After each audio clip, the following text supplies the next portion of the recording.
Welcome back to Derry Public Radio. Reporting from the basement of the Derry Civic Center, this is CM Alexander with the news. In paradoxal news, the Overlook Hotel burned to the ground again for the first time. You're listening to Derry Public Radio. This is Derry Public Radio.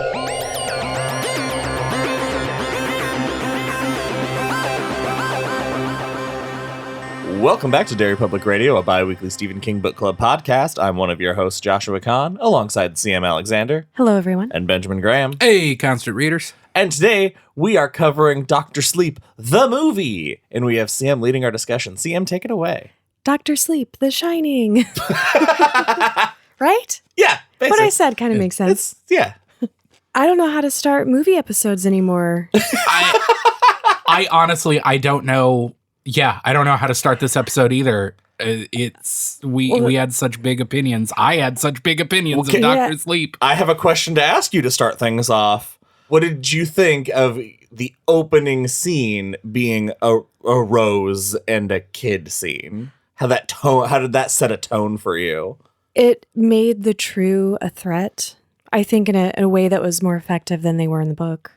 Here's what I will say first and foremost for this movie is Mike Flanagan is real good at making striking visuals. Yeah. It's a great looking movie. And in the first scene, just the cutaway of this little girl walking up to Rose singing by a river or a lake or whatever. And this quick cut to just a guy standing at the edge of the woods in the distance is so effective and so creepy. Yeah. From the beginning, just visually, I was like, okay, Mike Flanagan knows what he's doing, like at the very least. Yeah. Thank you, Ben. Let's quickly talk about other things that Mike Flanagan has done in case anyone listening isn't familiar. He's the director of this movie. I am a big fan of The Haunting of Hill House that he did. You guys have a favorite? Yeah. I'm a big fan of Gerald's Game. I really loved his adaptation of Gerald's Game. The only Mike Flanagan thing that I know that I have watched was I watched Midnight Mass. Hell yeah. I kind of felt the same way about that as I did about this movie. Is visually great. He can make some really fucking spooky looking scenes. The glowing eye thing that is like a Mike Flanagan staple is a really cool effect.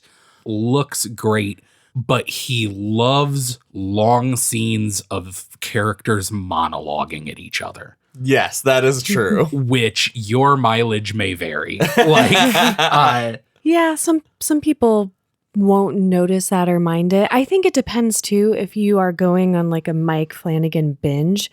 Something like that is really going to stand out because I didn't start feeling that way or noticing those moments until I was like on the third series he did. For sure. It took me halfway through Midnight Mass to be like, okay, some stuff can happen.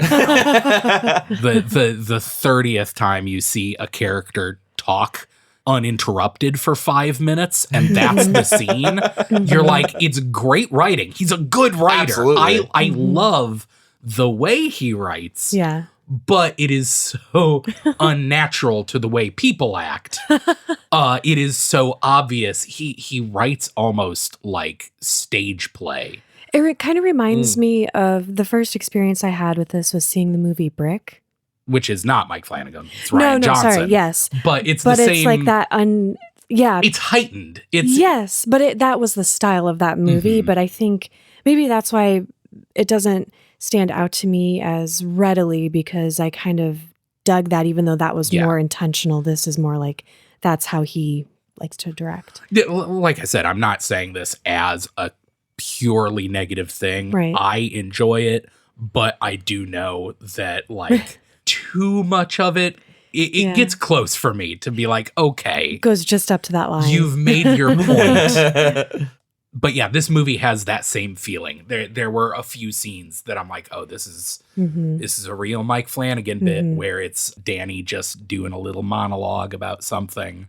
Billy The gets deer one. story, yeah. The deer story. We'll talk about that when we get there. That's great. But right now we are at the very beginning with a little girl, Violet, dying. And like you guys are talking about, and it happens in broad daylight just by the river, so it's secluded, but it's a beautiful day. It's light out, and just that set against all these people suddenly standing there.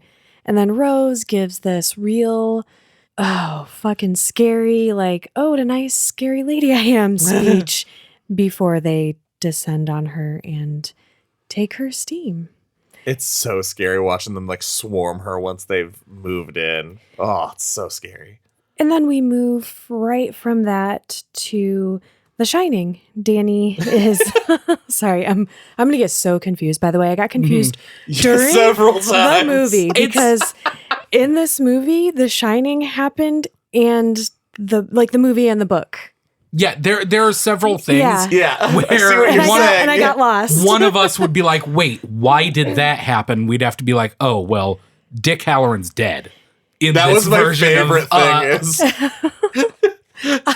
I wasn't sure if either of you would catch it right away. I was caught it very right away, happy. but I didn't understand it until you explained it.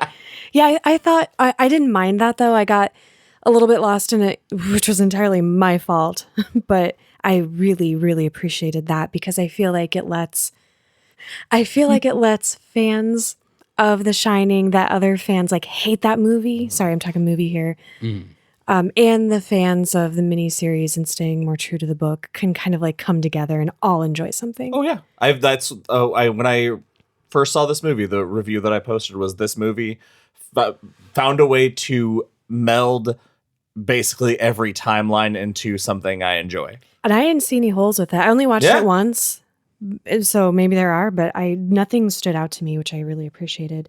So yep, we are with Danny riding his bike through the Overlook Hotel. Josh, I think you had some facts about that. Oh yeah, the set, because obviously everything that they do in The Shining that's takes place back there now has new actors, so they reshot all this. And Mike Flanagan got the blueprints from Stanley Kubrick's people and made that set so it's exactly the specifications. Yeah, real quick, I think they made the right choice.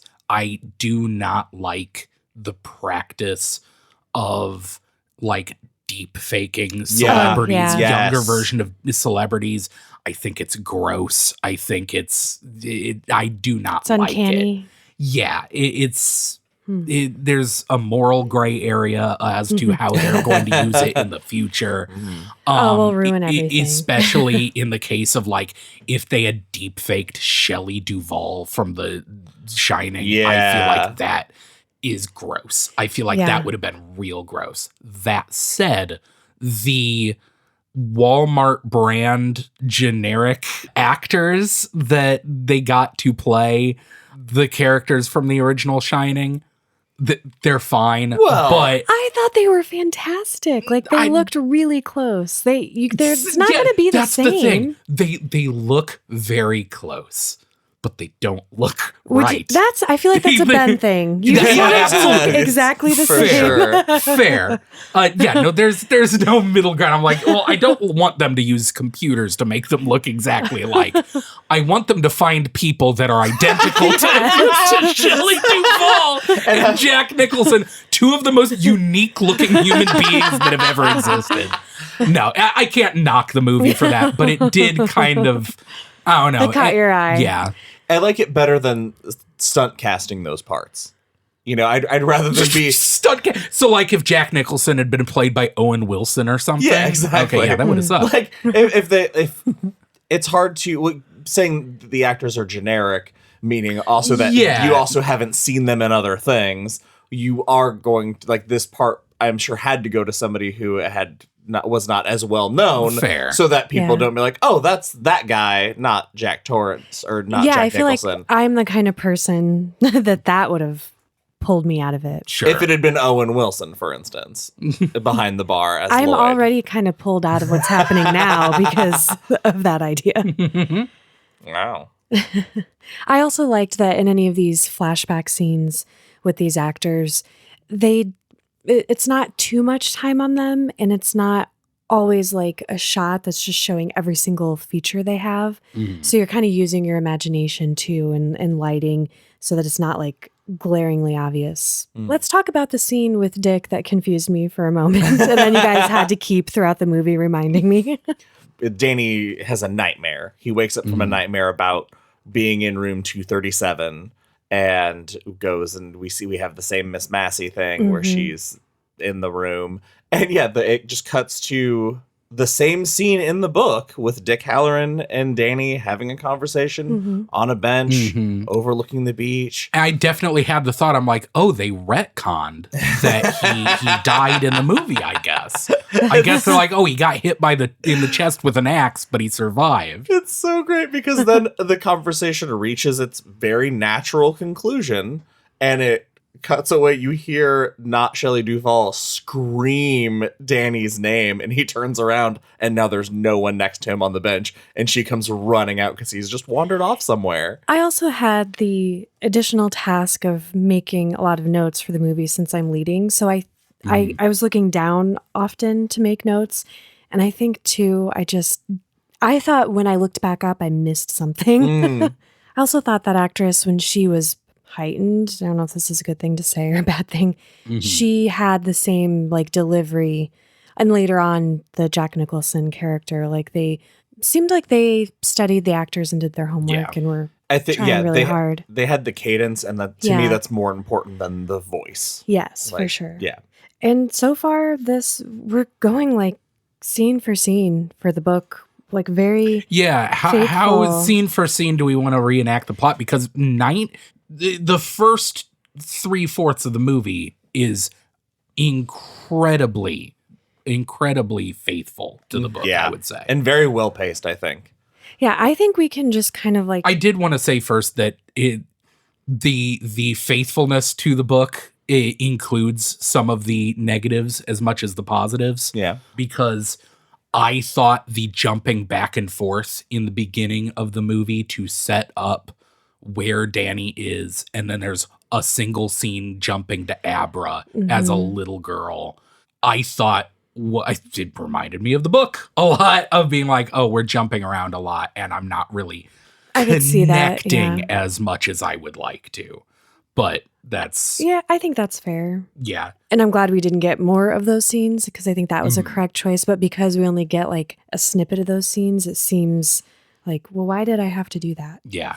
It speaks well to the actors and the performances that I did feel more connected to the characters in this movie than I did in the book. Yes, I did too.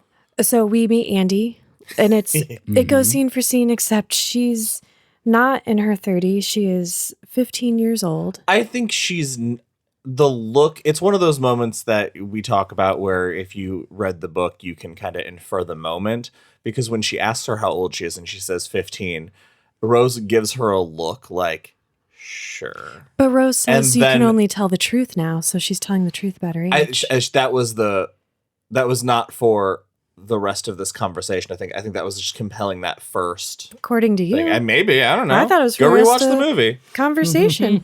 Yeah, tell me the truth, girl. How old are you? 15. Cool. Cool. I just reenacted it so we didn't have to watch it again. Thank you. All I know is that actress was at least like 19 years old. When she said 15, I was definitely not 15 for sure. I was born in the 80s. I love an old 15-year-old.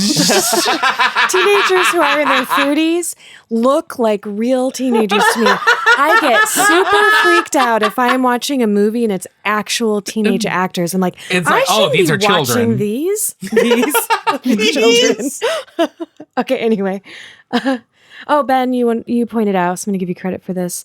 The bus that Danny takes to Teeny Town. Yeah.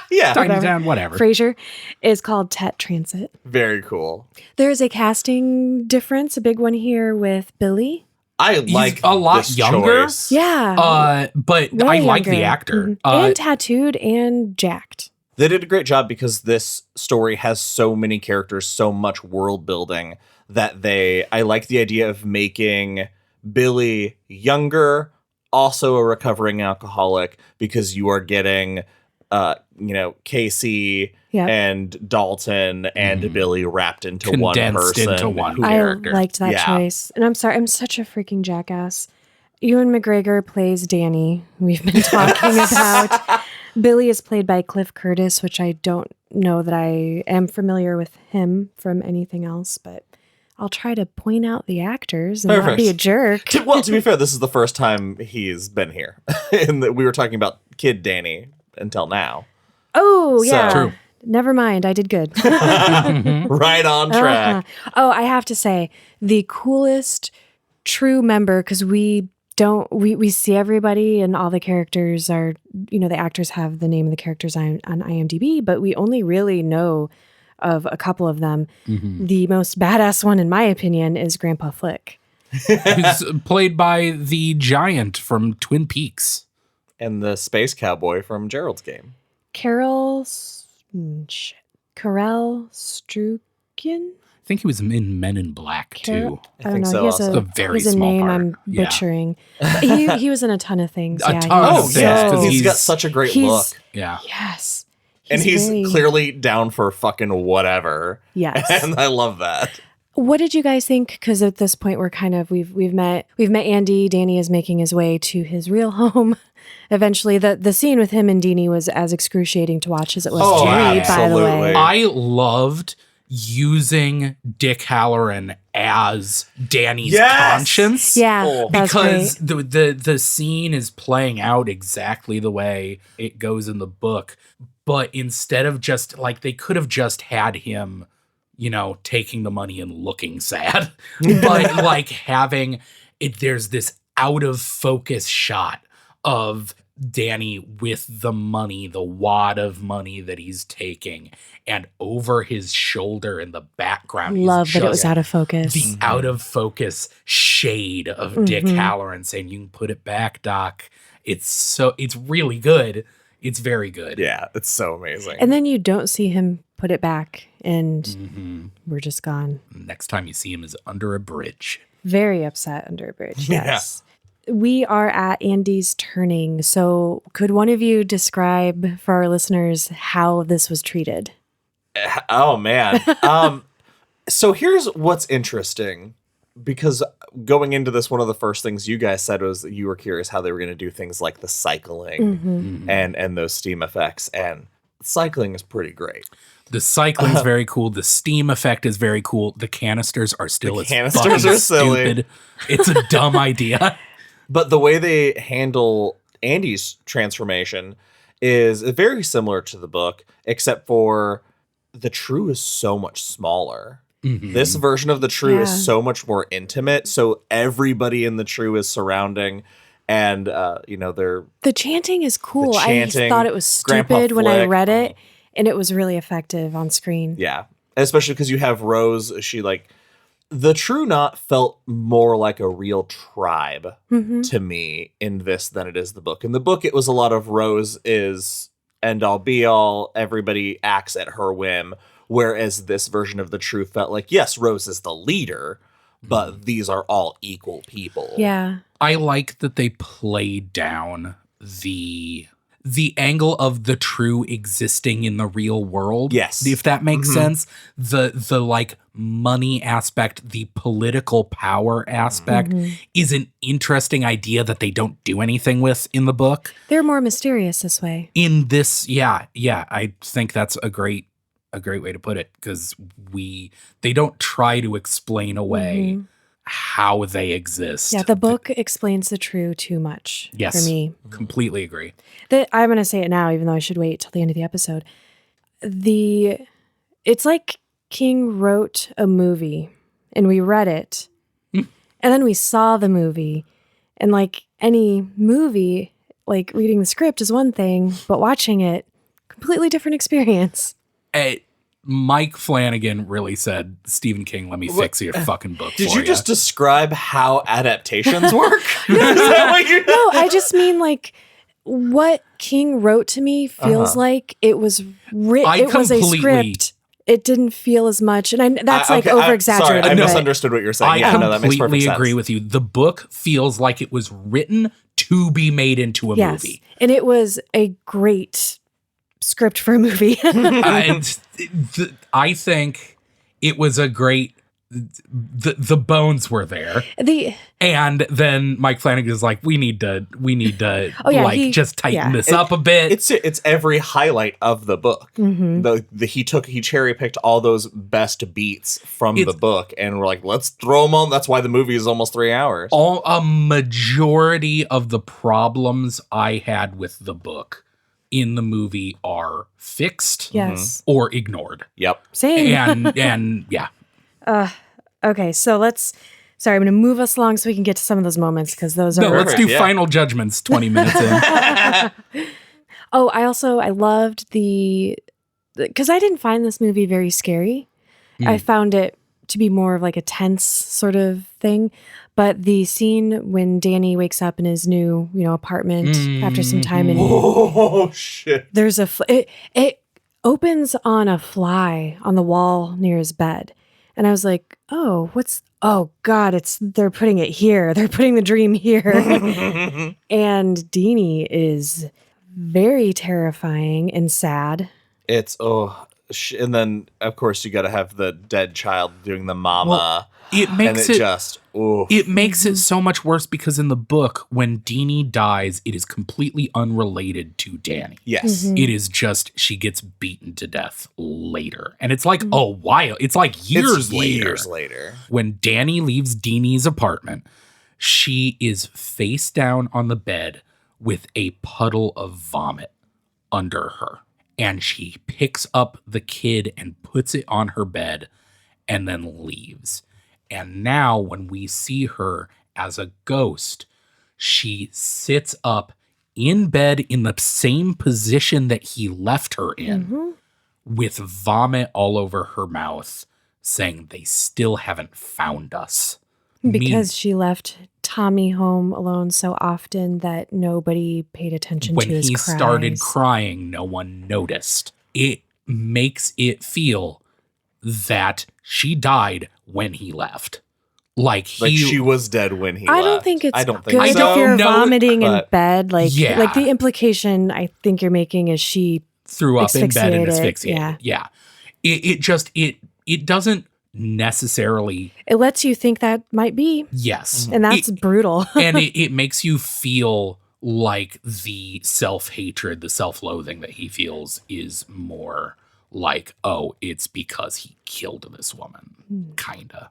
We kind of already talked about Billy. I just have to point out the fabulous chemistry that these two actors have. Because after this dream, Danny is like, I want to drink super hard. I don't blame him in that moment. Yeah.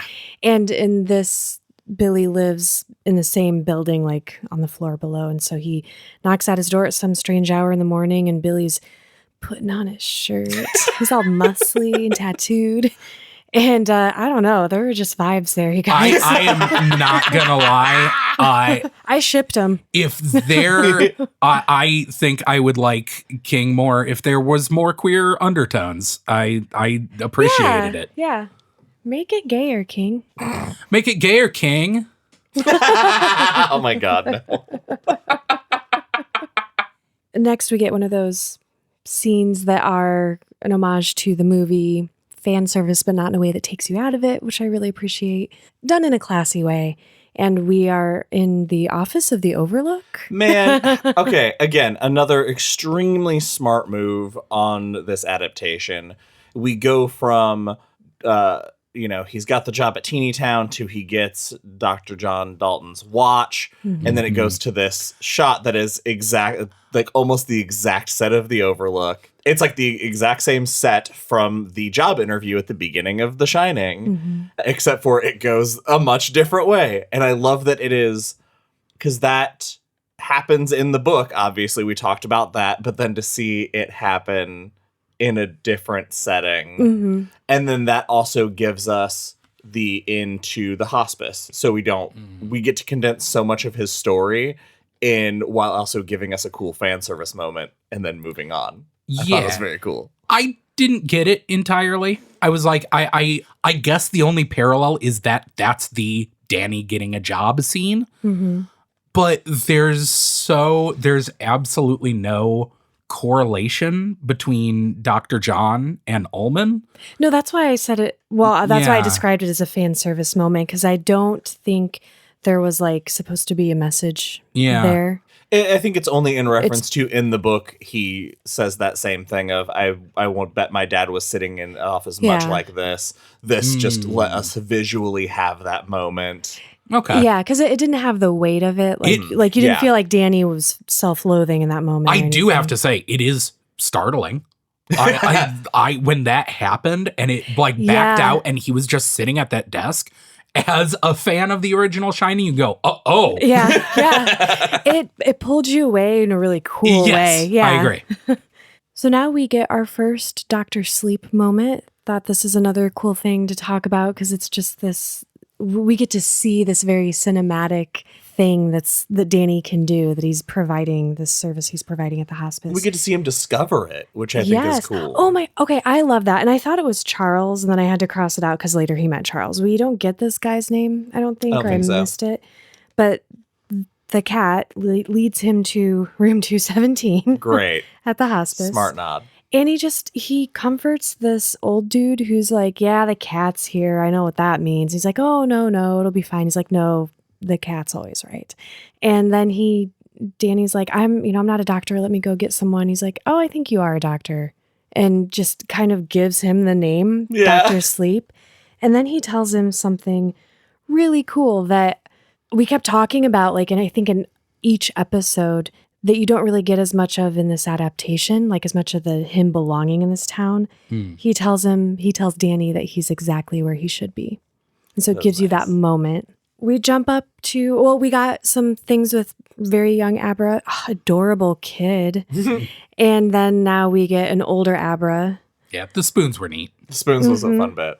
I'm just jumping to the 8 years. Yeah, on the night, I think, that Danny gets his 8-year chip is the night that the baseball boy gets it and Abra has the dream of him. Oh, first, we didn't mention, just because it becomes, there's a very cool effect that is about to happen, that we need to know that Dan's room that he rents, instead of having a blackboard, his entire wall, there's a bit where the landlady's like, yeah, the last tenant painted this whole wall as a blackboard so you can write messages.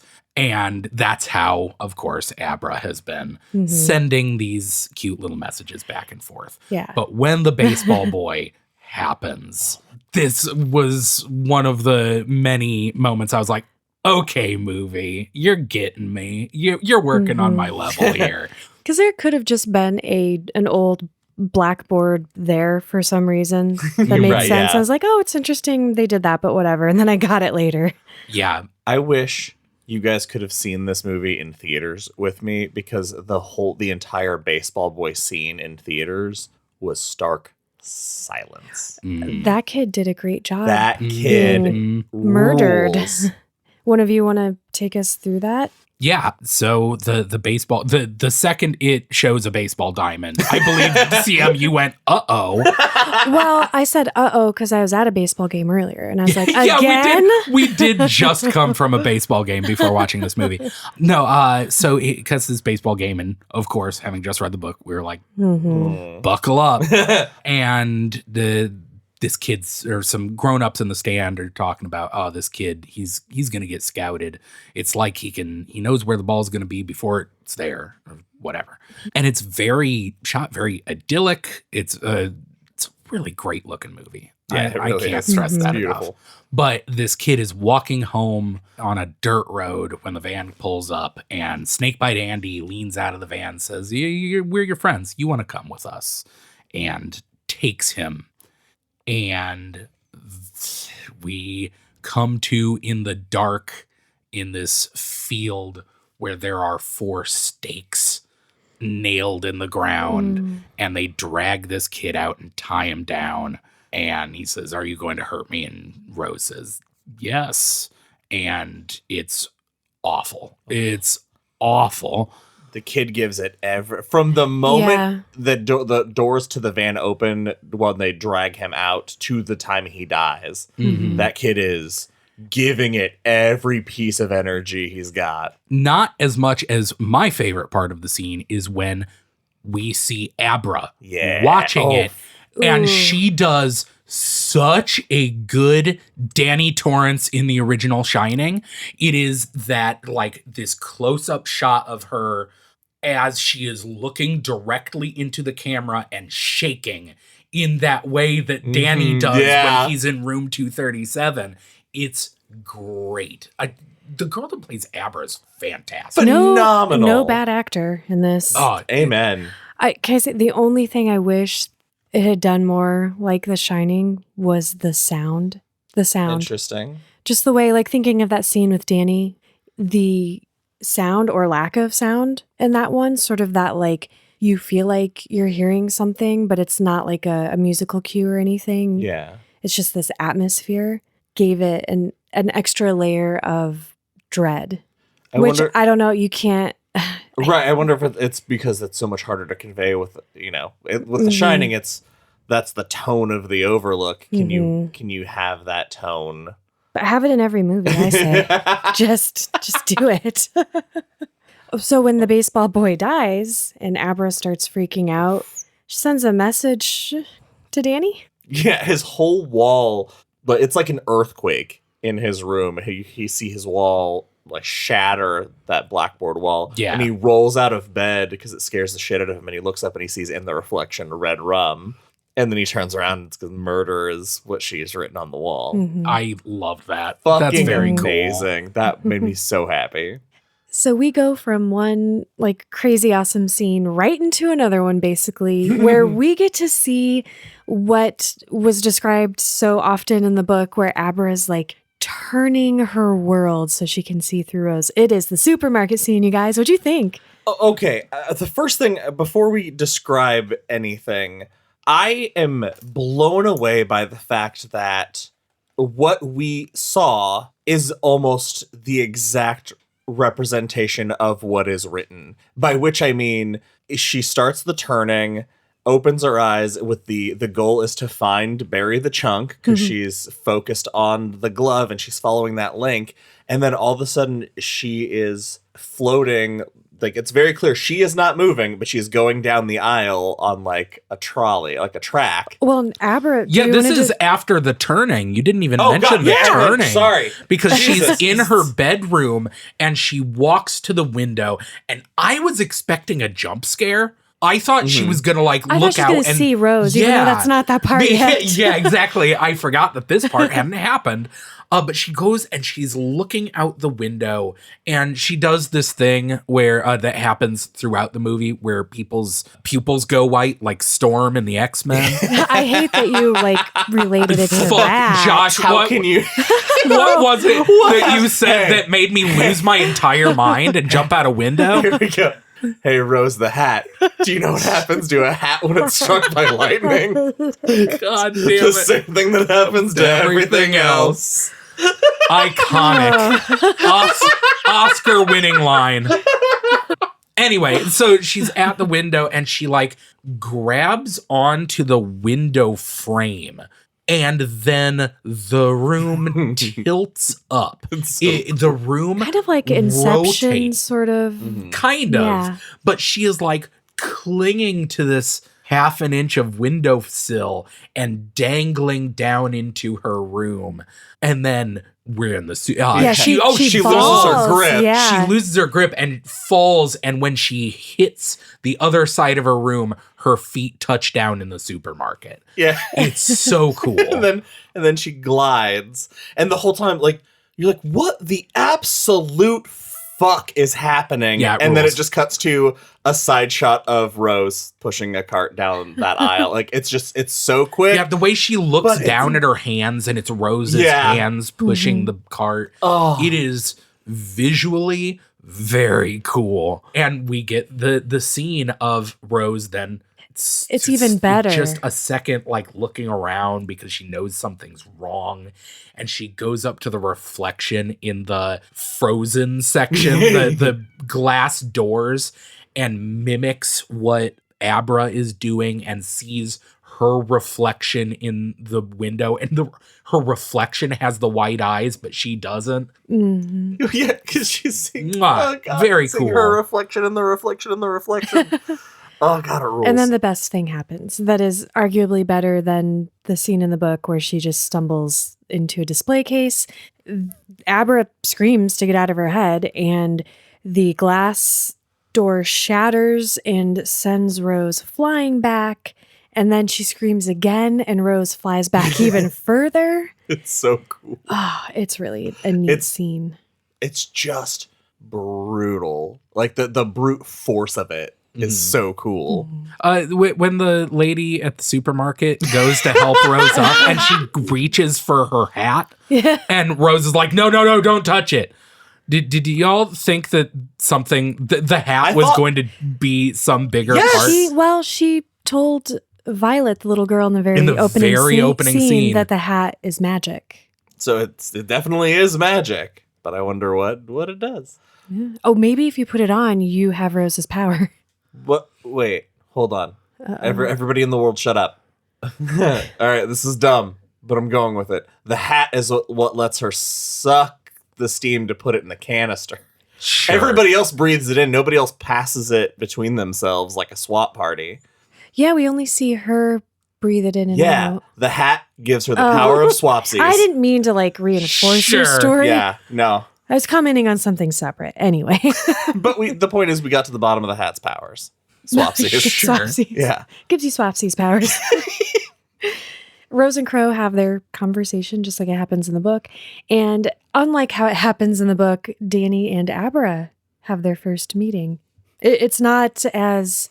It's so great. It's very... from here on out, I feel like in a totally acceptable, thanks for doing it like this way, everything is kind of condensed. Mm-hmm. Yeah, absolutely. This takes place over a much shorter span, I feel like. Thank goodness. Mm-hmm. Yeah, because Danny's like, you just stop shining and hide forever.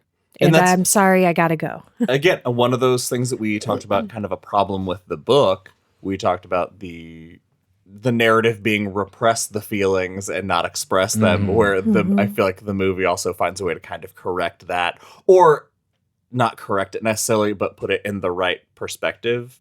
Mm-hmm. Yeah. So Danny, it kind of hurt me a little bit when he's like, sorry, kid, and he walks away from her. Mm-hmm. But very shortly after that, we are back in the hospice, and Azra's going into an empty room, and Danny's like, dude, there's nobody in there. But when he gets in there, he sees a figure, and he starts to open his box, and he almost puts his dick in a box. There it is. There it is. C.M. Alexander. And this shot, this is like one of my favorite bits in a horror movie, is when there's just a static shot of a room and there is a figure standing so obscured in shadow. It right away. It's like they pop up into the shot that you've been watching the whole time. It's so good. That's such a Mike Flanagan thing, I feel like. I know that's happened before, but he does it perfectly. So good. Here's what's also great about that shot is, we had the lockbox scene and we see the very first lockbox with Mrs. Massey. And then when this scene starts and it cuts to that shot in his mind maze with the box opening, you clearly see 4 other boxes that it's 4 deep, and there's no addressing it, there's no explanation. It's just clear there are new ones. Also, the visual of the boxes in his head being in the frozen maze, the maze, the overlooks really cool. Hedge maze. It's so fucking smart. It works. It's really so good. many decisions were just the right decision in this movie.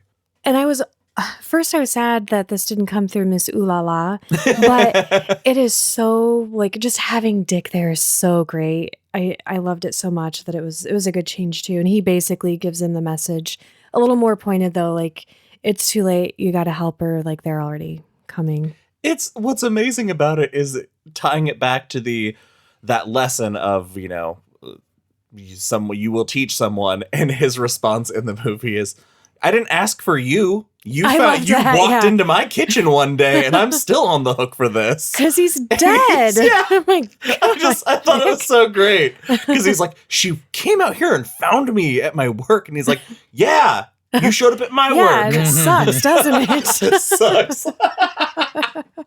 And we do get that, it's been 8 years since he's been sober now, and Dick does get to give him that, like, you did good moment, it was which is nice. nice. Yeah. Let's talk about Rose and Abra taking turns going through each other's filing cabinets, because this scene also played out fabulously. This scene has what I think might be the weirdest thing that happens in this movie. Just because if you hadn't pointed out why this happens, if you blinked twice at baffled. 2 different times in earlier scenes, you don't know why. Yeah. So Rose, there's this amazing scene that looks exactly like the scene in The Big Lebowski where the fucking dude is having the dream sequence where he's flying over LA. Yeah. Like it's Rose the Hat.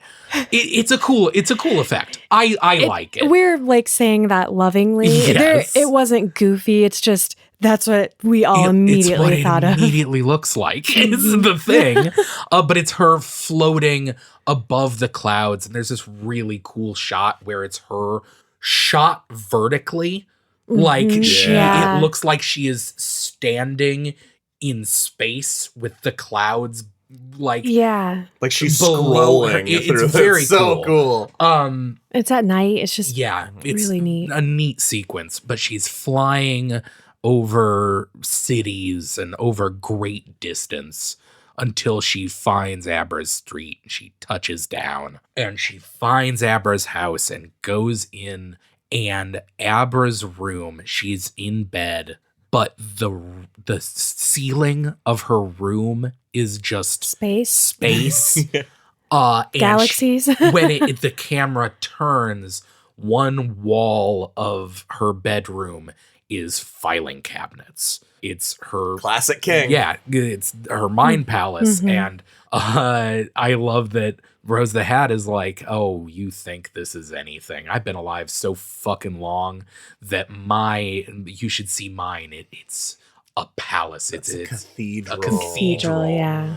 Abra's looks so mundane and so human. It's great. But as Rose the Hat, just in the book, she reaches in a filing cabinet and a spotlight drops on her and her hand slams into this filing cabinet. And inexplicably, to me, who was not paying that close of attention, apparently, Abra is sitting on the edge of her bed with no eyes and a blue wig. And I was like, why? Why is this happening? Because she's protecting her identity. She's disguised, so she has no details of her face. That's what. And she's dressed like her favorite superhero with the hair. That's the when I asked what's going on, you were like, oh, it's this like anime figurine that she had on her bedside. I just assumed that character table. didn't have eyes. I did too, because it. It did not occur to me until you just said that is why that is happening. Good job, Josh. she's protecting her identity in all ways. Oh, that makes sense. Yeah, because when she appeared to her as older, I mean, she'll still know what she looks like in the book. I mean, she wouldn't know exactly what she looks like. Yeah, I didn't think about that at all. Yeah, it's really weird if you don't make that connection. Yeah. Is it okay? This is gonna sound bad at first, but the scene with Rose's decloving was bad, harder for me to watch than the baseball boy, because they did a lot of like showing his reaction rather than showing what was happening to him. Show. Yeah, but this shows her hand. I think I closed my eyes a little bit. It's so awesome. It's the effect, very the well mangling done. is great. But I love that she's talking trash and then she looks around and suddenly Abra's not there anymore. And then you just hear the and it cuts to, and she's just speeding through card catalogs in this massive cathedral. In a very creepy way. It's so cool. Oh, I forgot it when they're standing like hand to hand in the reflections. There's a scene where it cuts to Abra and it's like a side profile. Oh, yeah. And Rose's hand just comes out from the side of her head and grabs the back of her head. It's so cool. Oh, so creepy. excited. Rose finally gets her hand out and is backing away, and her feet are Sticking, she's like ripping off the bottoms of her feet God. every step she takes back too. It's, man, Abra's creative. And just like in the other scene where Abra screamed at her and sent her flying, anytime Holy Abra fuck.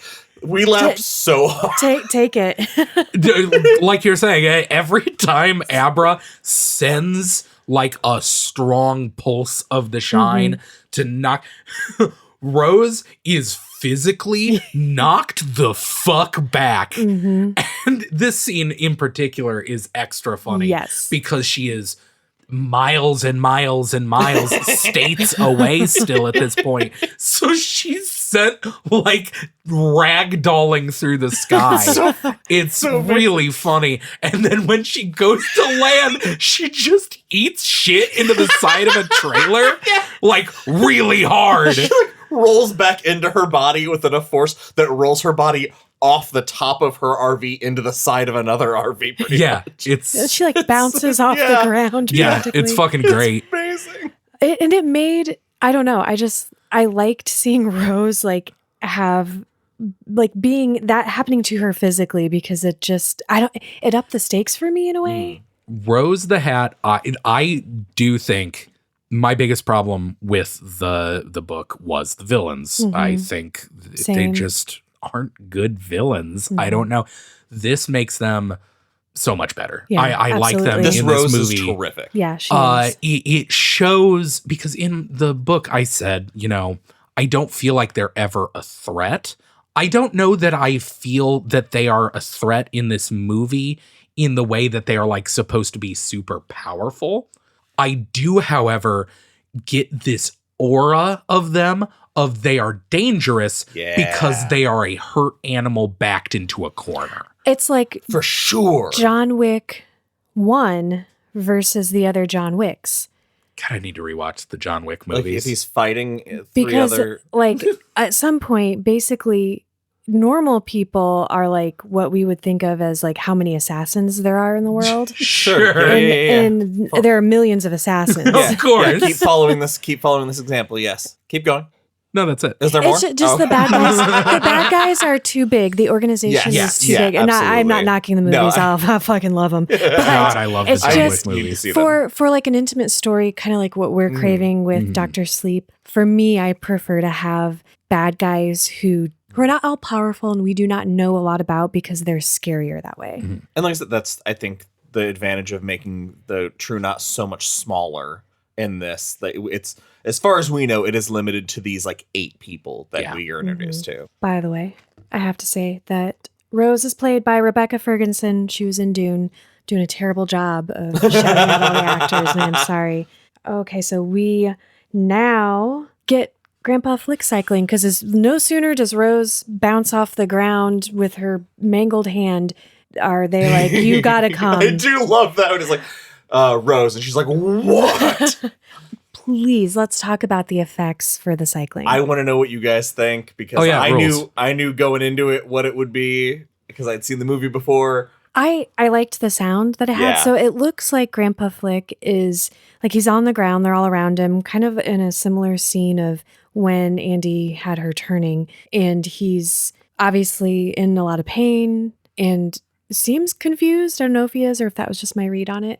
But he is like, his body's sort of like phasing in and out of sort of like decomposition. Yeah, going from like Like he's losing the youthfulness the steam gives him. yeah, Kind of like a it's vampire. Like When- sometimes he's decayed. Sometimes it's just you just straight up see skeleton. He's skeletal and It's like he's being burned with invisible acid and rehealing. Like is Yeah. all like that's what that sound reminded me of, and the way the wounds would form and then it would come back. It was like, yeah. I thought layers of I skin thought the being effects were pretty good. I Yeah. enjoyed them. I like the direction it took. I like what he did with that visually. I loved though when he finally cycles out completely. I did not expect, but it fits so perfectly, and it's also what makes the True cooler. yes, Cooler. They all descend on his steam and take it. it's what made me think of they're animalistic. Yeah. It is, instead of in the book where they're all like, Could be any RV we're group." supposed to be, they're just people. And the like trying to make us feel sympathy for these characters with the like, oh, they lost one of their own. Oh, they're so sad. Who cares? They are monsters. And this shows them one of their own fucking turns into a cloud, and there is no, well, maybe there is, grief later, but in that moment, they are animals and they descend on him. And it is so creepy and so unnerving, and really highlights of like these are not people with feelings. These are hungry ghouls. Yeah. It's great. Do you think someone in an RV hurt Stephen King? No, they were driving a van. Oh, God, that's no. Boom. Can't Got keep, him. Too can't keep soon. that. Too soon, Ben. That On at the end of the Easter? episode. On Easter. On Easter, Ben. I feel like there's another awful joke yeah, in there's there. I'm just I gonna could move keep forward. going. Gosh. Sometimes I just like to throw the bait out there and see what happens. Not going to do it. Okay, now we get our Danny and Billy going to Iowa because Dr. John, his character is not distracting. I feel like whether or not you are familiar with the book, he's in enough scenes that people who know who he is are like, oh, cool, Dr. John, and people who don't notice it. Right. So I like that it's Billy again because he and Danny just have some great chemistry. They are digging up the baseball boy. Man, what a great scene. Because just leading into it, Billy's driving and Abra is appearing in the backseat. Only Danny can hear her and see her. And so he just occasionally hears his buddy talking to the little girl who's not there in the backseat. Which is terrifying. Yeah, and he's like, look, Dan, I got to level with you. At best, we find a dead kid. At worst, my friend is very, very insane, and I'm out here alone across the country with him. Brave Billy, man. Yeah, he's a good friend. He is. So they dig up Bradley Trevor, and it's gruesome, and they find the glove, and they're like vomiting because it's just so awful. Oh, this was where we get Billy stops this gruesome task, like as he's digging. The Flanagan moment. To tell Danny about, because Danny's like, do you smell that? And instead of responding with yeah or no, he's like, I used to hunt deer. And this one time I saw this real big buck and I took my shot and I got it and it took off. And I took off after it because I knew that I could find it. It couldn't get very far, could it? I never found it. A few days later, I'm out looking for my next spot and then I smell it. And I'm like, why? Like, why are you adding on, piling on to this moment? Memory, and it's almost exactly it. No, it is. This is the like peak. What I mean when I mean like the Mike Flanagan monologue. It's like people do not talk like this ever in the real world, but it is so just like it's heightened. It's such a heightened response of like I said, it feels he writes movies like stage plays. Yeah. People talk in his Because in real movies. life, you'd be like, why the fuck are you telling me this dark story over this unmarked grave? But there was a purpose to it. Like I was giving it You were shit. very happy. Yeah, and then I had to eat my own words because after they, rebury him and they're very upset and things are picking up speed, Danny's like, do you still have those hunting rifles? I was like, fuck. Thank God he told that story, because otherwise where would they get guns in America? They wouldn't get guns. Yikes. Moving on. You guys ready to talk about Cloud Gap? I am so excited to hear your take on Cloud Gap because of how different it is. Okay. It's terrific. One thing I'm like, huh? And the other thing I love. Got it. They pull up. Abra's in the back seat, and I'm like, oh, she's not really. But then Danny gets out and opens the door for her, and she gets out of the back seat. You were kind of on that. If she's not like physically there, I don't think that. I didn't want to see that. I think they didn't know if they had eyes on them. Was my thought. I'm not sure. Oh, nope, that fixes it. You're right. I don't know. I'm Yeah, not. because if they think Oh. maybe if they are already there, they want to keep up appearances and Sure. can't have her walking through a That car. makes sense. Okay, so we have this showdown. Abra is sitting like meditating on top of a picnic bench. The RV pulls up. Andy gets out. The others come out, and Andy's trying to do her sleep thing, and she has the syringe behind her back, which they didn't. There wasn't this whole medicine thing. It's Yeah. just something they Just do. Done. Yeah, they have sedated people before. And she just stabs it into her neck. And then she's like, what the fuck? And it's a stuffed bunny. And I thought that was great. That was so good. It's a good action sequence. It is. I find it funny anytime there's like a supernatural like movie or, you know, any kind of movie with a supernatural threat, and then they solve the problem with shoot them. Hey. Is like, oh, okay. It works. Yeah. Like we said while we were watching it, if the losers could have gotten high-powered rifles, Who's to say? we don't know that it wouldn't have worked. I love that every time one of them gets taken down, we also see Rose. Yes, that was be cool. physically hit by it. Also, that was really cool. It makes her seem like a better leader that Yes. she has a physical reaction to their deaths, except for Grandpa Flick. She had an emotional reaction, and Yes. then, well, the physical reaction was dinner time, but No, she didn't eat Grandpa Flick. She walked away and I looked on missed that. disappointedly at them as they. did she really? Yeah. Oh, I missed that. She like threw a glance over her shoulder at them, wolfing him down. Huh. Oh, that's cool Yeah. too. Dang. Okay. Sorry. Oh, fuck.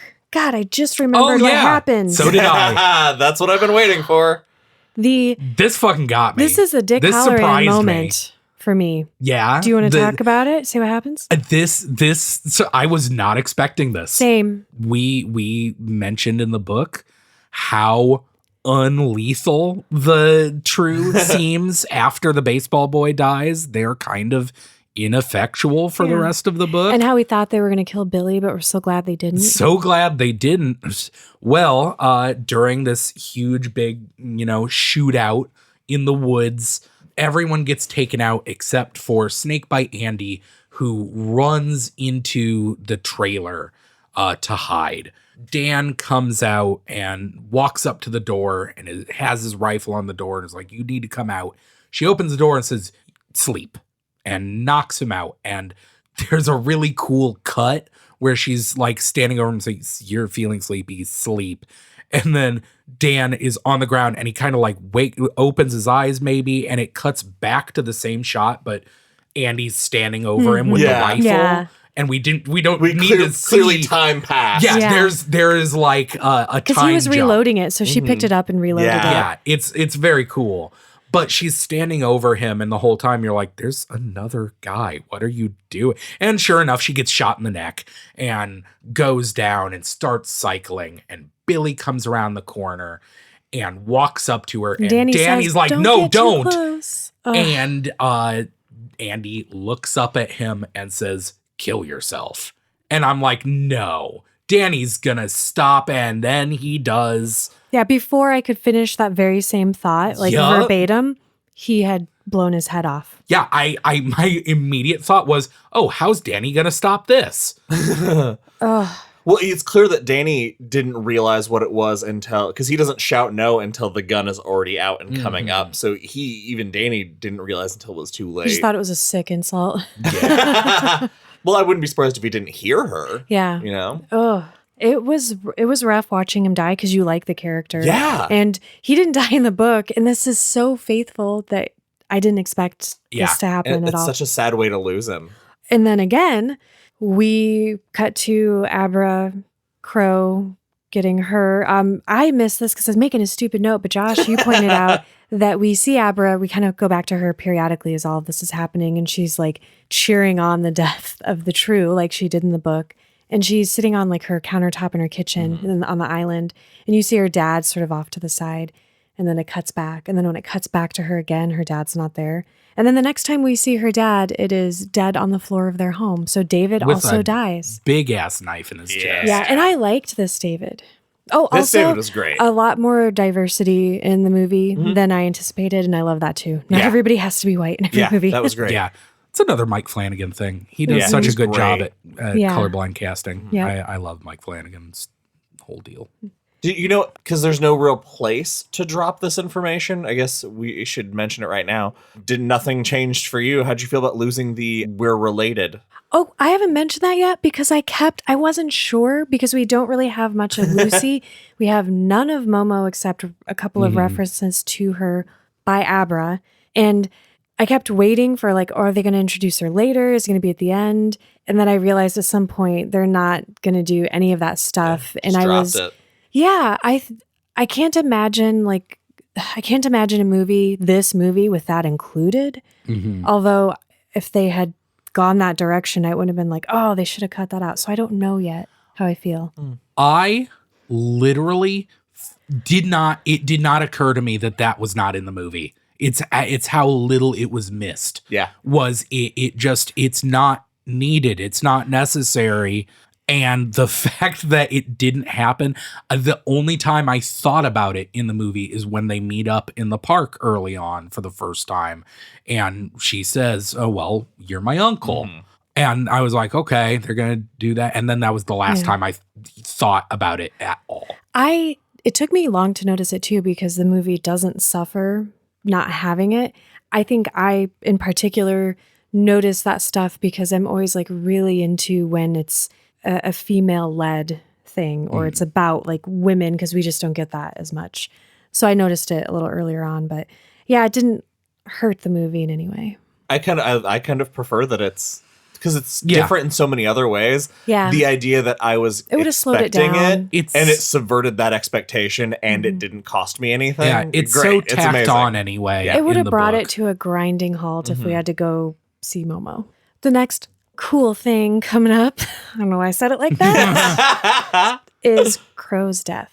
Before we get to his death, I do just want to touch on the fact that how much better this version of Crow is, because I actually buy his charisma in a way that I didn't quite in the book. You didn't? No, I mean he and it's not anything against the voice acting in the audiobook for it, but it just gave me a certain image of this guy that I didn't quite. I bought that he found himself more charismatic than he was. Yeah, that makes sense. And this Crow was like, I'm suave. I can talk my way around and through anything. I'm good. In the book, we are constantly told how charismatic that he is, but very little is done to actually show him interacting with people in a charismatic way. The only person he really interacts with besides Rose is Abra, and all she thinks is like, oh, she doesn't think he's charismatic, but probably other people would if he tried. Yeah, I completely agree. I like the guy that plays him in the movie. He also gives us the only comedic moment. His death, you mean? No, when Abra becomes Danny. Oh God, yeah. And she's like, oh, I'm so fucking hungover. He looks back at her. There's a shot of his eyes in the rearview mirror. It's perfect. Yeah. Well, because the first time is I feel hungover, and he's like, yeah. And I haven't felt this hungover in years. Don't miss it. And he's like, what? Like, it's just such a great. Yeah, and then he goes, so who are you? Who are you? And of course, it's Danny, and Abra's acting in this scene. She's not doing Ewan McGregor, because how do you do Ewan McGregor? Right. Probably pretty easily. Hey, ask politely. No, but I love that so much. I'm sorry. that aged so Beautifully. well, so fast for me. Yeah. but her Demeanor changes. Obviously, yeah. So drastically that you definitely feel like, oh, this is not the same. You can character. follow along. It's great. Yeah. And then Crow dies. It's He dies very differently cool. Yeah. than I love, because it kept showing his gun holster, which is next to the seatbelt buckle, but I was just watching the gun holster. So when Dabra's like says, I don't even remember. It's some she's like, oh, one-liner it thing. makes sense when you think you're going to live forever. the one-liner she starts off was The arrogance. It makes Yeah. sense. when you think you're going to live forever, of course you wouldn't put on your seatbelt. And then in a very like, oh, I just love seeing these things come to life way, she shoots out her arms and like she's taking the steering wheel from the back seat, makes this motion and jerks it. And Crow does the same. And he just hits a tree going very fast and flies out of the front windshield. Absolutely rockets out of the front windshield. So good. There's a shot from above that you just see him like fucking crash test dummy through the front of this van. It's very good. And then the shot of Abra looming through. No, like she's still in the car. Oh, yeah. She's come to and she like is looking through the front seat and you can see him cycling just in the background in like the headlights of the van. It's really and good. she goes up close and stands above him saying, "You deserve this." Yeah. It's like the savagery. She was a sharp stick of poking him away from being like a villain.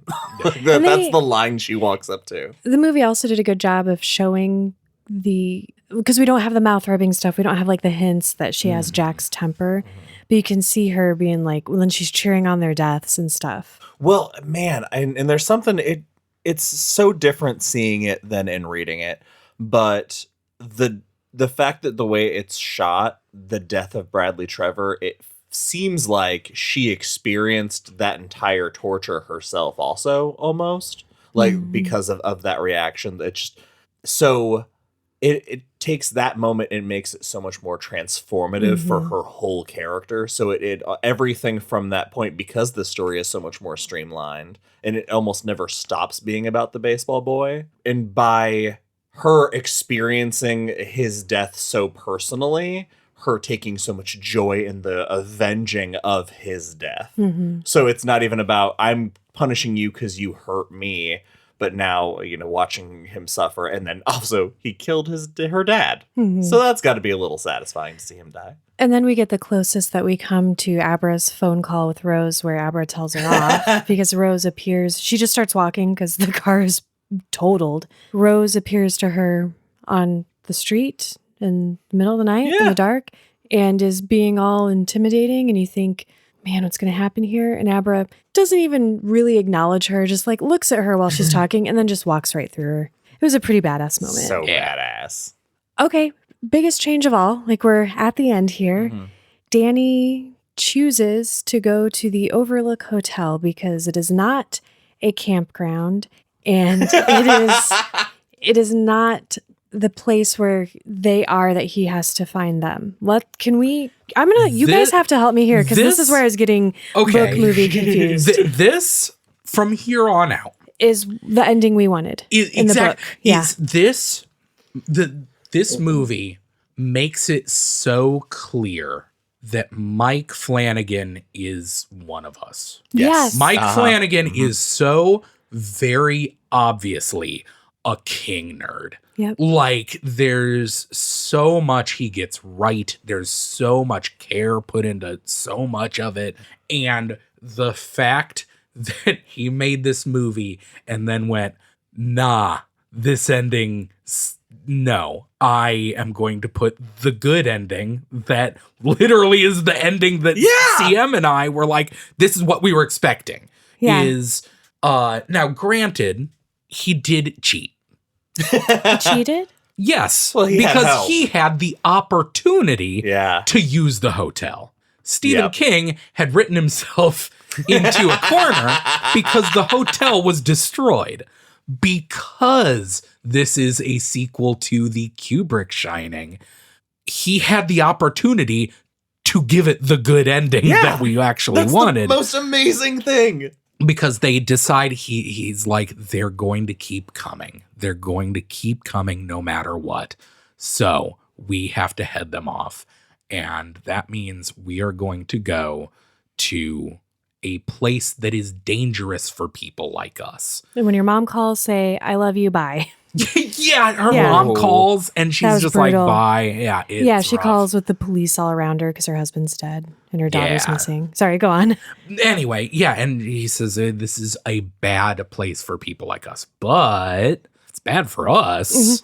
Makes sense. Absolutely. It's such a good Yes. idea of like leading Rose into this trap of this place who is He's been established. collecting the inhabitants in his head. Yeah, and it's established from the first book. Like, what did the hotel want? What did the spirits of the Overlook want? It wanted to eat the Shining. It wanted steam. The hotel is Rose and the True Knot, except worse because it's inhuman and unknowable. It's so scary, and having this like final showdown of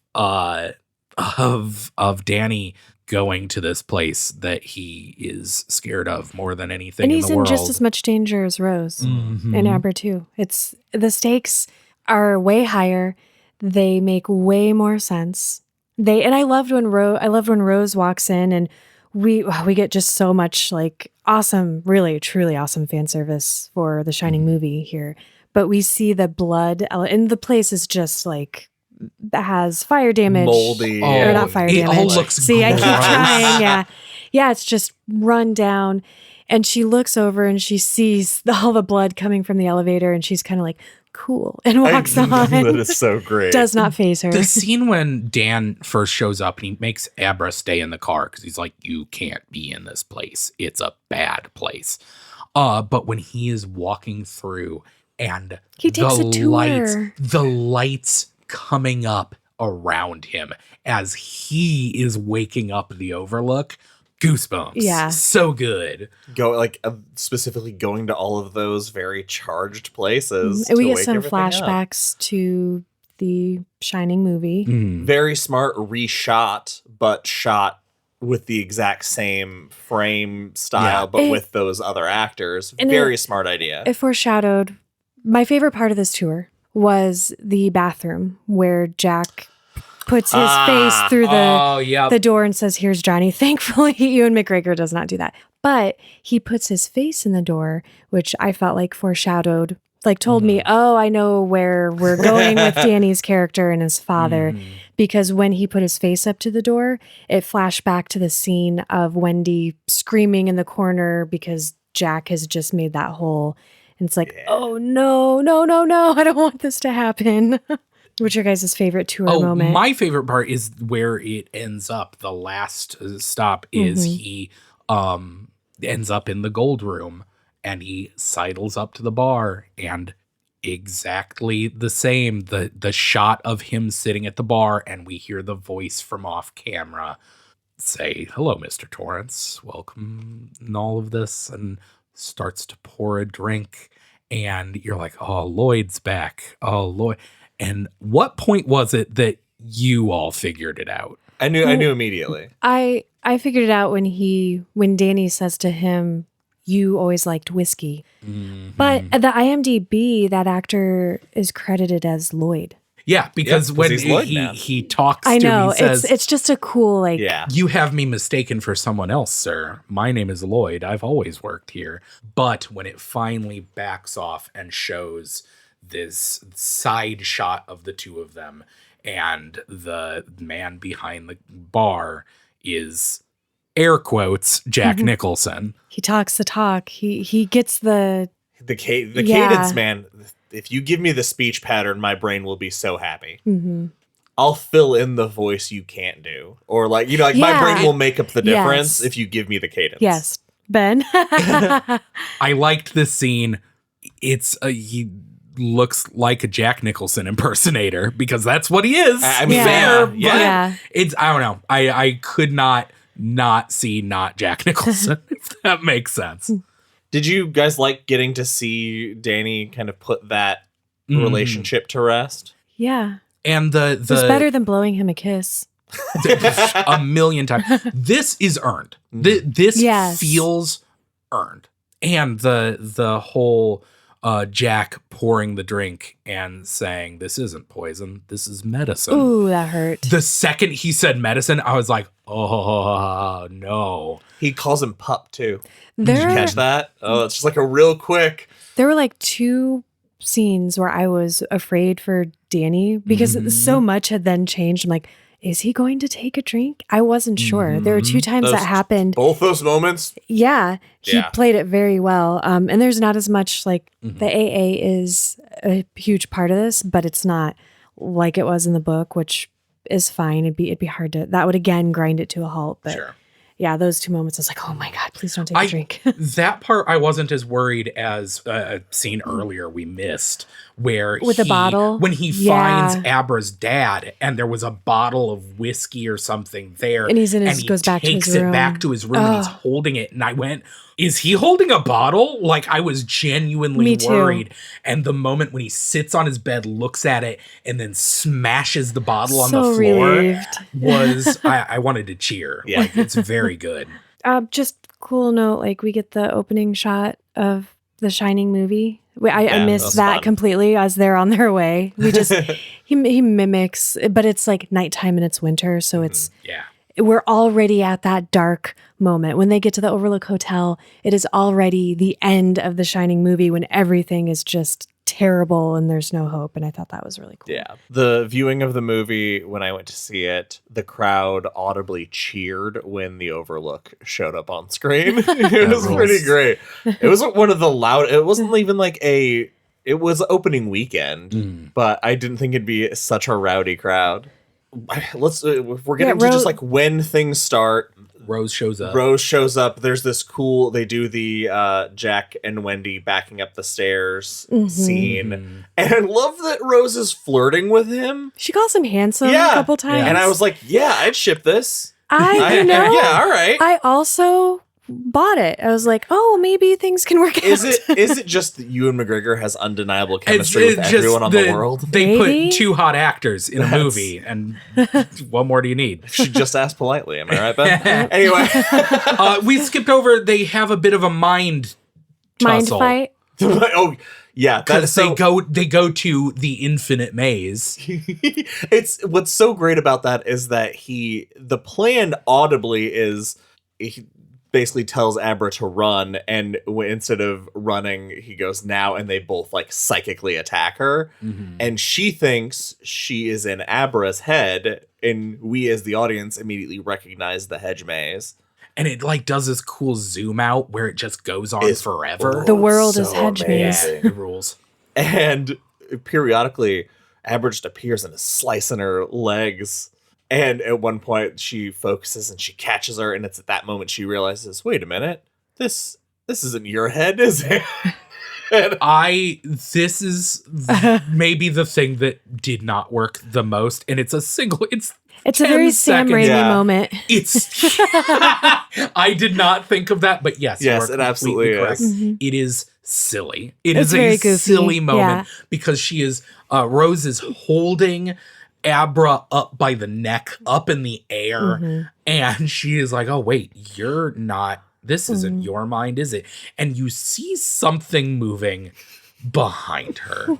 And at first I thought it was going to be Jack. But instead, it's just a big box. It's just a box. It's one of Danny's mind boxes. I feel like and it's sneaking up on her like Jaws. Like it has a personality. It is. It looks like the fucking land shark from SNL. Yes. It's very silly. But she just at the last minute throws Abra and then blows it apart and knocks them out of there. Yeah. Poor box. Yeah. My favorite part of this is that next part, because then Abra splits off, and they tussle with the axe. Rose actually takes an axe to the shoulder and buries it in his leg. Almost, it looks like she stabs him in the dick. I thought she did. I was like, Danny's done. Yeah. And then throws him down the stairs. I just love that the leg injury, one, gives him the mortal wound. He will bleed out eventually, and it gives him the exact same limp as Jack Torrance. He does a real good Jack Nicholson run. Yeah. Yeah. But it's when he's lying down, that's when he opens all the boxes and you see all of the Overlook people she's come starting back. to like take his steam. Because she's like, you have more steam than you should. What the hell? She has I felt like I should leave the room while she did that. She Yeah. was into it. And it's like, Yeah, as she was she's knuckle digging- deep. Yeah, as she's digging her thumb into Yeah, she's his doing a wound, Cronenberg on it his like leg the wound. blood spurts out. Yeah, it was Yeah. very, it was It's kind very of cool. Cronenberg sexual. Yeah, they did a crash. Yes, yeah. Except instead of car crash, it's being oh my thrown gosh. down the Yeah. flight of stairs. Wow. But yeah, she's like, she starts taking his steam, and it's like his steam is weirdly brown because all of the steam everyone else had is just gray, and his looks dirty. And she says it tastes like whiskey. But you There's gotta do something it the way else she in says there. it. Oh, just, too unpleasant. It No, is come on, man. She sexual. says it like she's talking about his dick. Yeah. But she's like, I need more. And he's like, oh no, it's not just me, it's ghosts. And then she unleashes ghosts. He unleashes ghosts on her. Because she finds the boxes in his... Yeah. Yeah. And suddenly it turns into... Yeah, because she's seeing like flashes of his life. Mhm. And just then it cuts back, and the ghosts of the Overlook are surrounding her, and they knock her to the ground, and the effect of their hands fusing into her skin as they are absorbing her. It was, oh my God. It was if ghosts were zombies.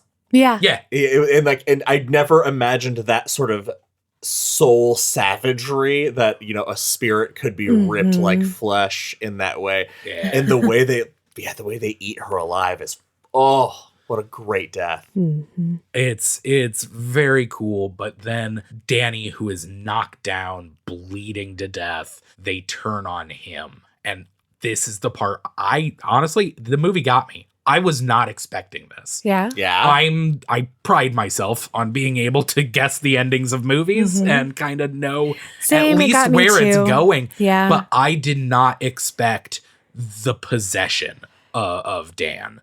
Because Abra is upstairs, and she turns a corner, and the Grady twins are there, and she turns back, and it's Danny with the axe. And this, it does both things, because earlier, very, very much earlier, Dick was telling young Danny, I had a grandpa, he had a lot of darkness in him, just like your dad had in him. So we get that like, yeah, it was Jack. But then in this, Danny gets possessed by the hotel, and Abra identifies it as the hotel, which was the other argument that it's the hotel possessing Jack. And he goes to just cram an axe into Abra's head, and we get, you will remember what was forgot. This didn't entirely track for me, because she says, oh, you don't know where you stand. And the ghosts are like, what the fuck are you talking about? We are the hotel. She says, no, you're in Dan Torrance, and you don't understand him as a person, because if you would have understood Danny as a person, you would have known he turned the boiler on. And it's like that's about how a clunky stretch. it was. That's a stretch. It is. But I mean, this is, once again, this movie, if the book had it, this movie has it even worse, where you cannot consume this movie by itself. No. It's absolutely impossible. You almost have to have, you definitely have to have even more awareness of The Shining as a whole to parse. If you went into this movie completely blind, you'd have no clue what the fuck was going on. Like at any given point, I don't think. probably, yeah. And this part the most, like us having consumed every piece of Shining media that exists, I think at this point, like we get, oh yeah, he's going to blow it up. But like what part of anything that we have been led up to in the movies made this connection? I don't know. What I wish would have happened, and I've not seen the director's cut, maybe there is something in there, is I wanted there to be a conversation with Dan and Abra about tempers, because seeing that, and I wish it would be like he could explain that to her in saying like a pressure gauge, like give us like some, like even if at the time you'd be like, oh, that's a nod to like that's a neat, and then she'd piece it together, and then and then it gives us, it drops that drops that word in the world of the movie. That would have fixed it completely for me. I think that's a fair criticism. Yeah. Yeah. It's not like horrible. Like it No. didn't ruin anything for me, but yeah, that would have been No, I think it smoother. works. And I love bringing the actual end of the Overlook into the movie. Straight up. Yeah. What did you guys feel about the fact that this movie kills Dan Torrance? That surprised me. I didn't think that was going to happen. I don't know because we just watched it. Yeah. I need to like dwell on this because if I'm just thinking of like Dr. Sleep, the movie, it fit. Mhm. And it was like, I accepted that was happening to him. And I was sad, but I wasn't crushed. If I think about the book, The Shining, and the character Danny Torrance in Dr. Sleep, I'm a little bit devastated and I don't want to go there. I don't think it makes a ton of sense thematically that Dan Torrance was like destined to die in the Overlook Hotel. It kind of sucks. Yeah. That's where he met his end. I also was concerned for him about how he was going to explain why he was with Abra when her dad was stabbed to death. So I almost think it's like almost like a cheap way to solve that problem. There it is. Oh, Yeah. It's how we talked about the way this movie misdirects and subverts expectations, because especially if you know the story, you know everybody where ends up being safe in the end of this. And the fact that, Billy dies and you're like, holy, Billy does not die. What is this? The dad dies. All this body count around this is to the point that like Danny can't explain this away. So him dying is really the only logical version to end otherwise this he's on story. the run forever or in jail. Right. Yeah. And the movie ends with Abra back home talking to Dan as the second you see, because it's Abra on her bed and she's like, and that was the moment when I saw the sirens coming that I knew you were gonna be fine, Dan. And then it cuts to Dan in the corner. I'm like, ghost. Yeah. It's not a you good got fake me with out. Dick once. Yeah, exactly. But she's like, whatever. And they have their moment. And then she goes downstairs to be with her mom. And she says, I'm not talking to anyone. Wait. No, that's a lie. I see ghosts. And her mom's like, cool. And then the movie's over. Well, and I this was funny to me. She's like, it doesn't, the death is not the end, basically. And then she's like, and he's okay. And then she goes, and dad too. Because then my brain, my brain made the joke that he's okay, that she was talking about Danny, but I was sure she was talking about her dad, but she was talking about Danny. It's like, she, took all of this very well. Yeah. Ratings? Yeah. I'll go first. Okay. Sure. I said it many a times. It's great that this movie is somehow a perfect marriage of the Shining movie, and the novel Dr. Sleep, and have transformed this this world into like another level of the Tower, this B version of how this story could have gone. It just hits all the right notes for me. Flanagan's clearly a fan. I'm a fan. 5 out of 5 blue chambray shirts. This is a tough one. I feel like so much of it's weird that it is such a faithful, for the most part, I would say this is a fairly faithful adaptation of a book I did not care about, care for that much. But the deviations that they made it so much better. It is hard to rate for me because I don't know. It's I had a good time. I had a good time watching it with you guys, and yeah, it's hard for me to parse like how much did I actually like it, or how much was I just glad it wasn't the book. Fair point. I don't think you have to parse that out. I think you can I'll just feel say how you feel. If I didn't get yelled at by you two every time I gave a half point, this would have a half point. There are no half shirts. But I've had a really good day, so I'm 4 out of 5 blue chambray shirts with an asterisk. With a possible shirt, with a possible half shirt.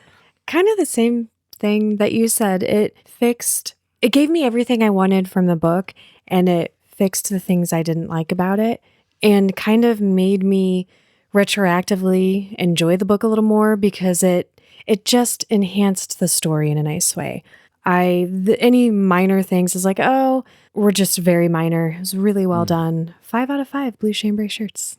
That's it for this episode of Derry Public Radio. As always, thank you for listening. Join us for our next episode where we will be continuing our Patreon selection series with The Green Mile. We'll be reading through part 2. For Benjamin Graham and CM Alexander, I'm Joshua Kahn reminding you, man takes a drink takes the drink, and then the drink takes a man.